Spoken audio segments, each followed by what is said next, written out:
boa noite. Boa noite. Vou ser bem simples aí, quem estava na terça-feira.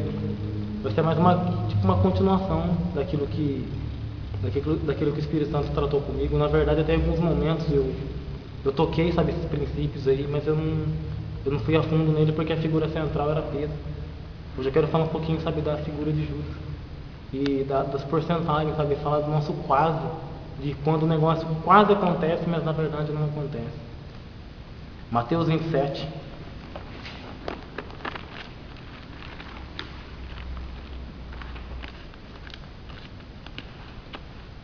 Mateus 27, eu vou começar a partir do versículo 1.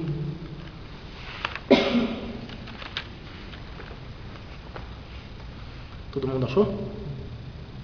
E, chegando amanhã, todos os príncipes dos sacerdotes e os anciãos do povo formavam juntamente o conselho contra Jesus para o matarem.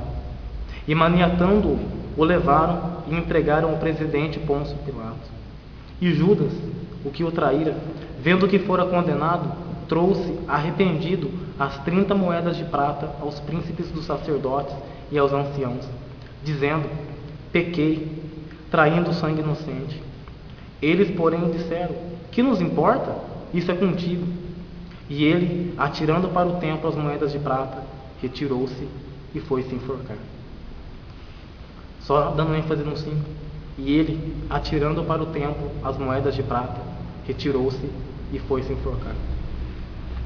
Sabe, eu dando uma olhada, sabe, na vida de Pedro, né, como foi até compartilhado na terça-feira, eu acho da hora alguns pontos dele, né, no finalzinho, principalmente quando ele acaba até pipocando, ele senta lá, né, pra ver o que ia dar, ele senta pra ver o fim.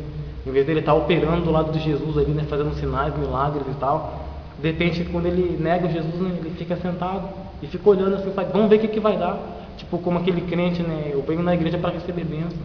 E a gente vê a progressão dele, né, que ele fica parado, estático, né, que é a primeira coisa que acontece na vida do cristão. Primeiro ele fica inativo. Em vez dele dar fruto, em vez dele continuar pregando, evangelizando, orando, chega uma hora que ele senta e fala: não quero mais brincar, não quero mais fazer. E com isso, né, ele acaba sendo confrontado, ele acaba apanhando pela falta do testemunho, e não porque dá o testemunho. E aí vai a progressão de Pedro: ele nega uma vez, aí ele nega pela segunda vez com juramento, nega a terceira vez com juramento e começa a praguejar.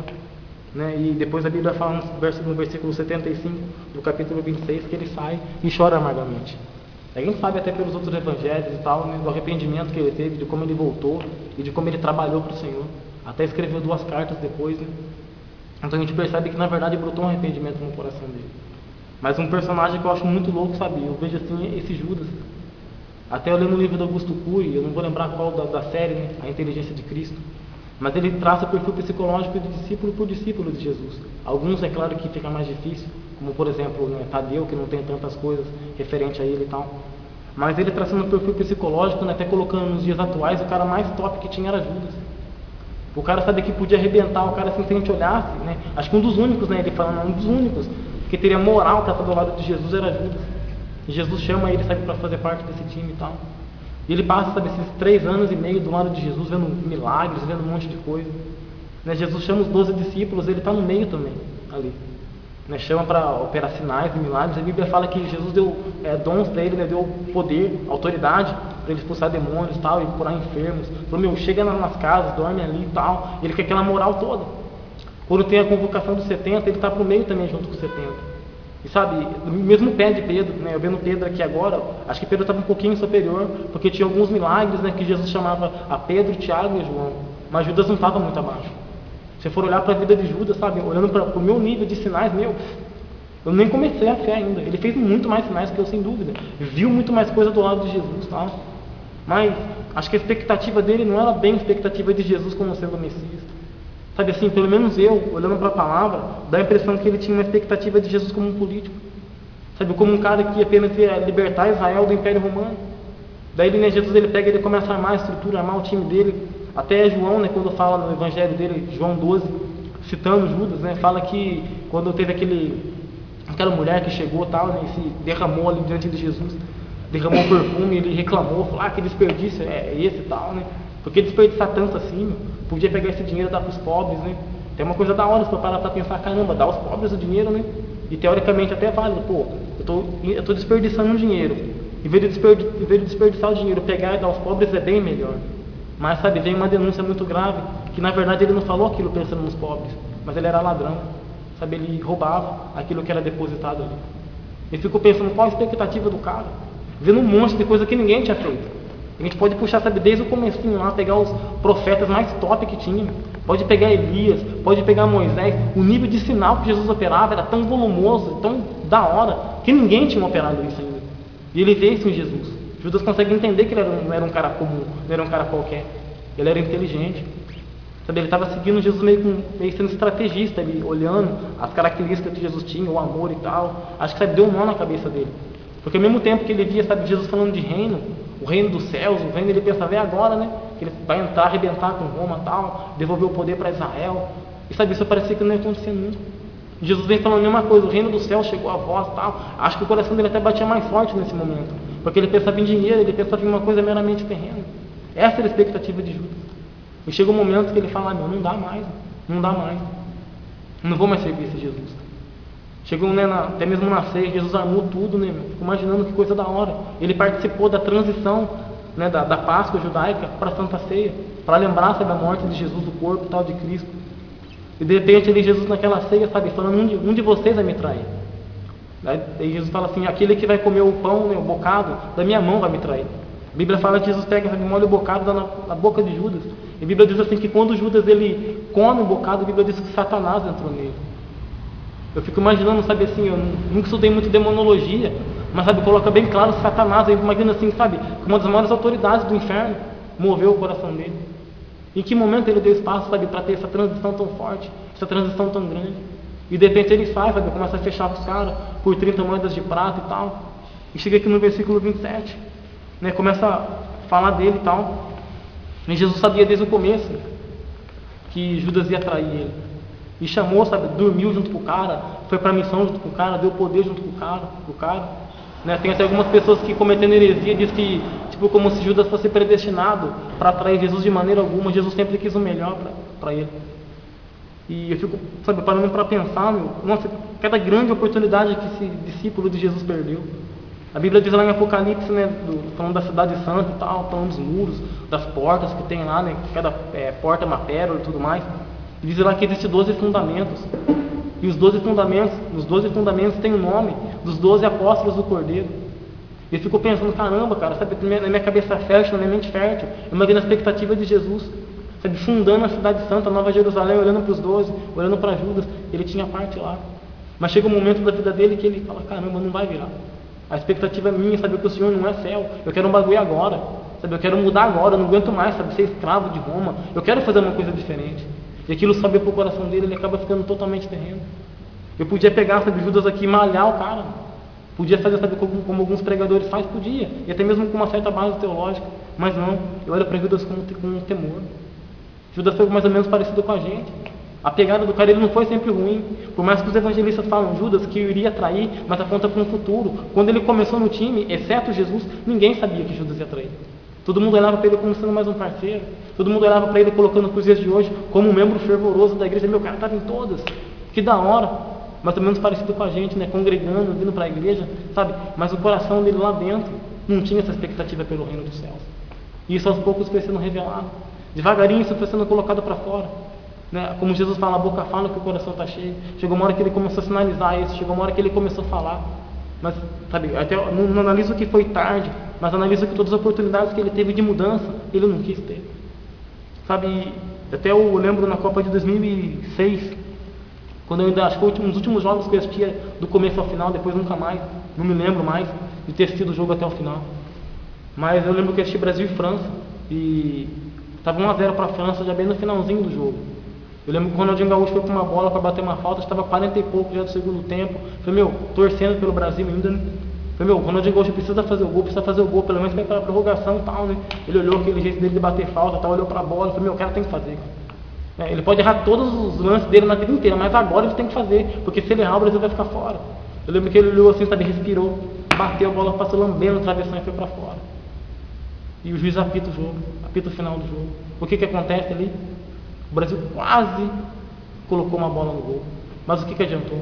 Não adiantou nada. O Brasil acabou perdendo. O Brasil acabou sendo eliminado da Copa. Então não adianta ter, sabe, um quase, tem que ser um tudo. Sabe, tem que se entregar totalmente, porque senão não vira, assim como o Brasil ficou fora. E eu acho muito da hora, sabe, esse versículo 3 que me chama a atenção, e algumas versões, né, dão interpretações diferentes para ele. Fala, então Judas, o que o traíra, vendo que fora condenado, trouxe arrependido as 30 moedas de prata aos príncipes dos sacerdotes e aos anciãos. Quer dizer, assim como Pedro estava ali também, sabe, na casa do sumo sacerdote e tal, vendo Jesus, né, a condenação de Jesus, Judas também estava lá. E chega um momento que ele vê que Jesus é traído, né, que Jesus é condenado melhor. Ele entendeu que foi por causa dele. E a hora que ele vê, sabe, imagina ali, né, na minha mente fértil e tal, batendo na martelo, você está condenado. Ele fala, nossa, cara, foi culpa minha. E passa um flash na cabeça dele, acho que ele, sabe, imagina Jesus sorrindo para ele, aquele jeitinho de amor de Jesus, Jesus abraçando, sabe, nossa, deve ser demais mesmo o olhar de Jesus. Sabe, ele fala, caramba, foi por causa de mim, o cara era inocente, eu estava ligado, eu nunca vi o cara pecar, o cara correu pelo certo, eu estou errado, mano, eu estou fora. Eu olhando para Jesus, sabe, Jesus sendo levado, tal, sem falar nada, mano, acho que deve ter cortado o coração de Judas nesse momento. O que ele entende? O cara era inocente, cara. Ele olha para a mão dele assim, ou para o bolso, não sei onde ele guardava o dinheiro, fala, esse dinheiro aqui é dinheiro de sangue, cara. Eu dei uma mancada grave. Aí chega no versículo 4, né, ele vai para o templo e diz assim, o versículo 4, dizendo, pequei, traindo sangue inocente. Sabe, eu imagino que ele começou correto, ele começou expressando o pecado dele, ele começou reconhecendo, eu estou errado. O Evangelho, a primeira mensagem que Jesus dá é essa, arrependa-se, né, mude de ideia, reconheça os seus pecados e tal. Eu imagino, sabe, Judas, ele começou bem, ele começou falando, eu pequei, ele ganhou a fita que ele estava errado. Sabe, dessa forma, sabe, ele não estava com o coração totalmente errado. Ele falou, estou com as moedas aqui, é culpa minha, que o cara está sendo condenado, ele volta para o templo e fala, eu pequei, eu traí sangue inocente. Sabe, joga a moeda lá, sabe, para cima dos caras, mas ele até tremendo, eu dei mancada, e agora o que eu faço, pelo amor de Deus? Eu quero voltar. E aí, o que os caras falam, né, o pessoal da religião? E eles, porém, disseram, que nos importa? Isso é contigo. Que se dane, mano. Que se dane, eu não estou nem aí com você. Eu só queria matar Jesus. Você só serviu até aí. Agora você não serve mais. De alguma maneira ele foi usado por Satanás e usado pelo sistema para atrair Jesus. De alguma maneira isso acontece também, sabe, com o crente, aquela pessoa que se aproxima muito de Cristo. O que o diabo quer fazer? Ele quer apenas levar você, sabe, mostrar que tem algum ganho. E depois, sabe, chega nesse ponto aí, nossa, eu pequei, eu errei. Vem esse sentimento de culpa, vem esse sentimento de condenação. Eu entendo que a Bíblia não deixa claro, mas eu entendo que nesse momento aqui, o próprio diabo, o próprio Satanás, que tinha entrado no coração dele para que ele viesse atrair Jesus, entrou agora com um sentimento de culpa. Por que eu digo isso? Porque no versículo 5 fala assim, e ele, atirando para o templo as moedas de prata, retirou-se e foi se enforcar. Sabe, na minha opinião, dá até uma pausa, dá uma parada aqui. Retirou-se. Ele estava igual Pedro. Pedro também chorou amargamente, Pedro também tinha errado. Mas a Bíblia diz assim que ele retirou-se e foi se enforcar. E foi se matar. Pela culpa que ele tinha, uma culpa tão grande, caramba, trair sangue inocente e tal. Quase. Foi se enforcar. Quando a gente sabe ler, cruza essa referência aqui e vai ler lá em Atos, a Bíblia diz, né, que ele realmente intenta fazer isso. Ele vai se enforcar, tal, a corda deve ter se rompido, não sei, as entranhas dele se derramaram. Sabe, eu não entendo que em momento algum, na ideia, na mentalidade de Jesus, sabe, ele colocou Judas para atrair, para se ferrar, como eu falei no começo. De jeito nenhum, Jesus amava Judas. Tanto que até no último momento, sabe, quando estava frente a frente ali, Jesus chama ele de amigo. Amigo, que vieste, nossa, eu até estava comentando com o Lemão. Que amor esse de Jesus, cara. Sabe, se fosse eu trocando ali, sabe, a figura, eu no lado de Jesus, vendo Judas um cara que vai me trair, eu arrebentava Judas, sem dúvida, né? Sabe, ele chega para beijar, não deixava, ele encostava a boca, arrancava pelo menos uns 3 dentes dele. Eu, que amigo, caramba, rapaz, você é um vacilão, cara, você é um crocodilo, você opera sinais com o meu poder e tal, agora você dá uma dessa, você é louco, mano. Jesus olha e fala, amigo. Mas, sabe, mais um sentimento de Jesus indo na contramão do meu, né? Mais um pensamento de Jesus que não bate com o meu, que começa a sinalizar que eu estou fora. Mas Jesus olha para ele e fala, amigo, aqui vieste buscar, o que você quer fazer aqui? E ele fala, viemos buscar Jesus de Nazaré, e Jesus fala, sou eu. Os caras caem para trás e tudo, mas nesse momento, acho que quando Judas está no chão ali, quando ele vai se levantar na mais uma oportunidade, se arrepende. Você não está entendendo. Você não está entendendo, você está dando cabeçada, você está batendo cabeça e vai acabar molhando para o seu lado. Mas a Bíblia diz que ele não quis. Porque nesse momento que ele tinha reconhecido o pecado, atirou a moeda para o templo, é o que a gente vem fazer aqui. expressar vulnerabilidade, confessar pecado, orar uns pelos outros. Os sacerdotes aqui fica meio fora de contexto, assim, se colocar, meio fora de contexto não, meio fora da nossa realidade, se lembra, sabe, passa batidão. Mas quando fala de sacerdotes aqui, que ele foi lá no templo e tal, as autoridades, os anciãos, meu, era como os pastores de hoje. Não era qualquer cara, eram os caras que entendiam de lei, eram os caras que estavam à frente, era o poder religioso da época. Então ele chegou, meu, mais ou menos como a gente hoje chega no montanha, eu pequei, cara, eu errei. Eu dei mancada, ele expressou, ele compartilhou o pecado, expressou toda a vulnerabilidade, mas com uma frieza os caras recebeu, meu, o que nos importa? Isso é com você, se vira. E aí ele se volta, sabe, sem ter o que fazer, mas com um ato de desespero, joga as moedas e tal. Fala, meu, o que eu vou fazer agora? Ele vai e se informa. Quase Judas foi salvo da morte. Quase, falta um pouquinho. Sabe, a gente pode estar olhando para dentro de si mesmo, sabe, alguns caminhos que a gente faz como Judas, alguns caminhos de traição. E foi tão quase que essa palavra que na minha versão aparece arrependido, né? Tem algumas versões, até acho que a NVI aparece remorso. É tão parecido que é mais ou menos assim, eu esqueci, né, para variar, onde eu tinha escrito, é mais ou menos assim, metalomai, essa palavra de arrependimento, essa palavra de remorso. E no grego, a palavra que significa um arrependimento genuíno, a mudança de pensamento, é metanoia. Ele teve metalomai, mas um sentimento do tipo, nossa, cara, eu estou preocupado com aquele cara lá, porque a culpa foi minha. É como se ele tivesse um pesar parecido mesmo com o do remorso. Ele quase se arrependeu, ele quase tudo. Ele bateu na trave, ele foi mais ou menos, mas ele não conseguiu concluir o ministério dele. E a gente sabe que nível será que a gente está? Será que nosso coração apenas tem só um pesar, como o de Judas, sabe? Que simplesmente atira a manda para o tempo e fala, meu, eu errei, eu pequei contra o Senhor, mas sabe, dentro do coração apenas tem uma preocupação, um remorso de ter feito alguma caca, alguma coisa errada.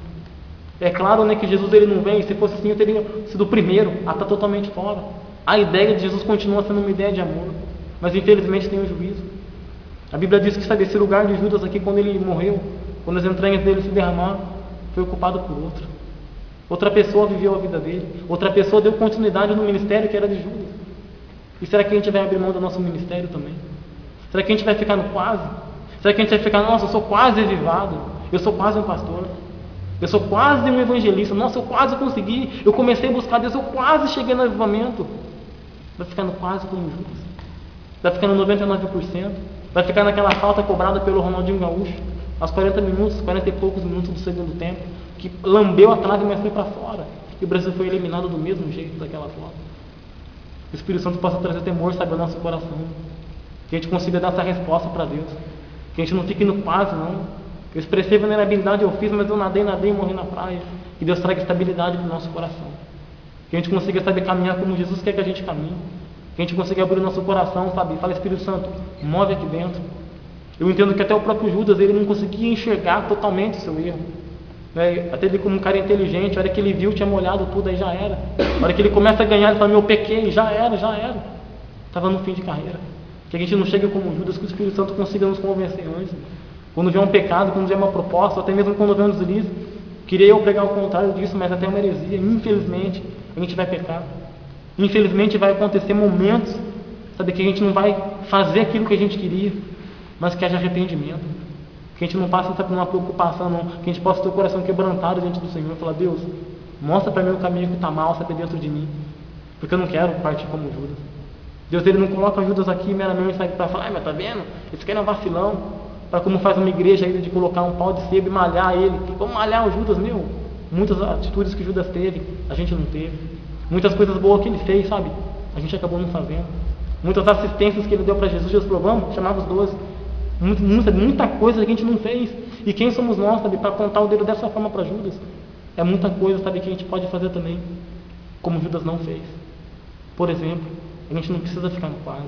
A gente pode dar uma resposta inteira para o Senhor. E se Jesus começou pregando arrependimento, meu, que essa seja a base da nossa vida também. Porque se ele tivesse se arrependido de verdade, se não tivesse tido esse sentimento mais próximo de uma preocupação, de um remorso, com certeza Jesus perdoaria ele. Tem uma passagem no Velho Testamento, não é nem no Novo Testamento, é no Velho Testamento. É uma passagem que fala de um rei, que Deus fala para ele assim, ó, põe a tua casa em ordem, porque morrerás e não viverás. E o que esse rei faz? Ele vira para a parede, a Bíblia diz que ele chora muitíssimo, e começa a clamar ao Senhor. Existia uma sentença, você pode falar o que você quiser para mim, mas existia uma sentença de morte ali, existia uma palavra profética. O profeta pôs o dedo na cara dele e imaginou, meu, põe essa casa em ordem. olha o jeito que está a sua família, os seus negócios e tal, você vai morrer. Então põe sua casa em ordem, porque pelo menos, né, as suas gerações futuras não vão sofrer tanto dano assim. A Bíblia diz que ele vira a cara para a parede e começa a chorar. Sabe, eu entendo aquele choro como um choro de arrependimento, porque quando o profeta sai, ele está no pátio, Deus fala, volta lá, volta, fala que eu vou dar mais 15 anos para ele. E da mesma figura, eu posso olhar para Judas. Se Judas tivesse se arrependido de verdade, ele não teria sofrido condenação.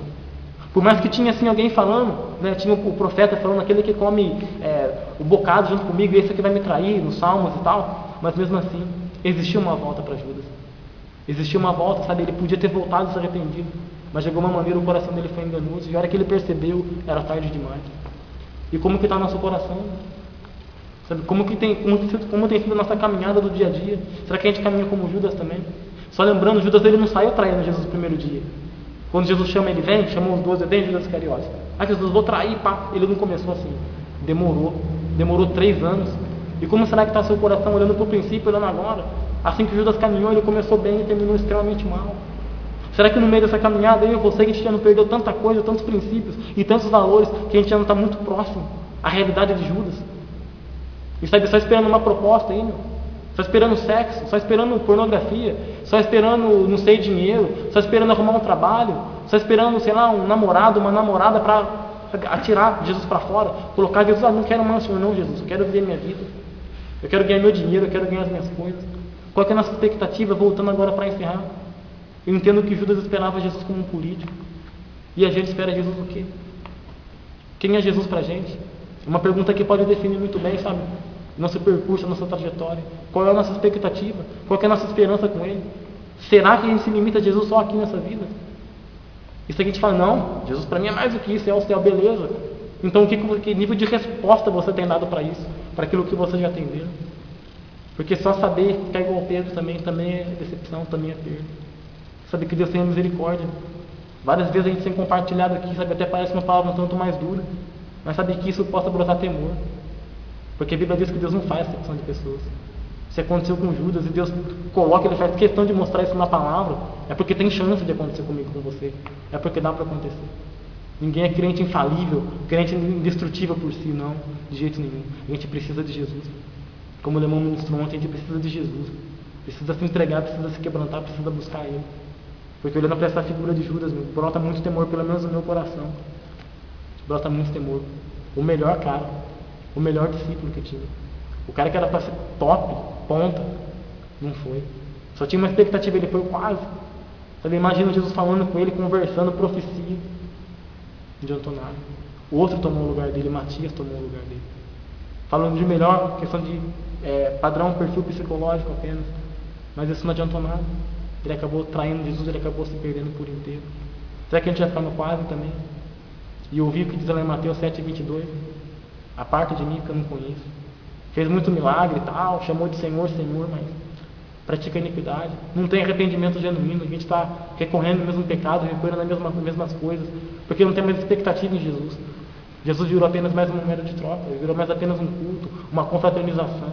O que será que Jesus é para a gente de fato? Sabe que, falando isso para mim também é óbvio, né? O dia que foi para ministrar e me colocar fora da pregação, nossa, estou totalmente fora. Eu não vou nem dizer que eu vou cair, mas o dia que eu fizer isso, como top, eu já caí. Eu já estou fora totalmente. Olha que isso volta para mim, eu começo a olhar para as minhas expectativas, para as minhas aspirações, o que eu espero de Jesus. Será que Jesus é mais um político que vai resolver meus problemas? Problema financeiro, sentimental, problema familiar, não vou ter mais doença, não vou ter mais dor. O que será que eu espero de Jesus? Dependendo do meu nível de espera, vai ser meu nível de resposta dele. Judas teve a resposta dele, esperando Jesus como um político. Jesus nunca foi isso.